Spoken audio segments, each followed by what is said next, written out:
If you ever wondered what would happen if David Bowie's Berlin trilogy got lost in a glitter factory and then tried to reinvent cabaret for the apocalypse, you'll find your answer in The Associates' Sulk. Released in 1982, this record is a wild, Baroque fever dream that stands as one of the great eccentric pop experiments of the early 1980s. It's too weird for top 40, too glamorous for post-punk minimalism, and too visionary to ever sound dated. At the center of the chaos is Billy McKenzie, a frontman who didn't just sing, he swooped and wailed and pirouetted through octaves like a man possessed. His operatic voice doesn't simply deliver lyrics, it performs them like Scott Walker if he'd grown up in a nightclub instead of a monastery.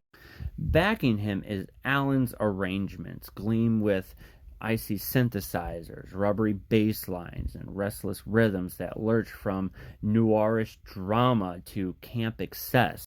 The album opens with Arrogance Gave Him Up, all twitchy propulsion and sly menace, immediately announcing that subtlety will not be on the menu. Then comes the hit Party Fears 2, one of the strangest pop singles to ever trouble the charts. A torch song disguised as a panic attack, with Mackenzie's voice soaring above cascading pianos and synthesizers like some decadent, doomed chandelier about to crash. Elsewhere, the record dances between theatrical melodrama and avant-pop experimentation.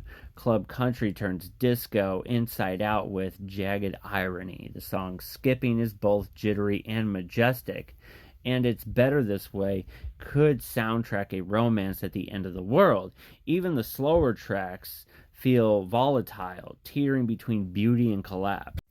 Listening to Sulk is like being trapped in a gilded funhouse where mirrors distort and glamour curdles into unease. Yet, beneath the flamboyance is the undeniable craft. These songs are meticulously arranged, unpredictable, but never sloppy. The sound of musicians gleefully testing the limit of pop music.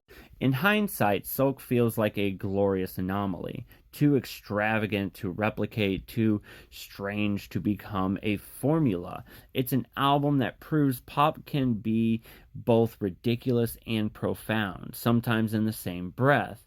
The Associates didn't just make music, they made theater out of sound. So in conclusion, Sulk is a high drama, synthesizer smeared masterpiece of pop surrealism. It may overwhelm at first listen, but once you surrender to its theatrical excess, it's hard to imagine the 80s without it. So if you haven't listened to this album, check it out. Let me know what you think.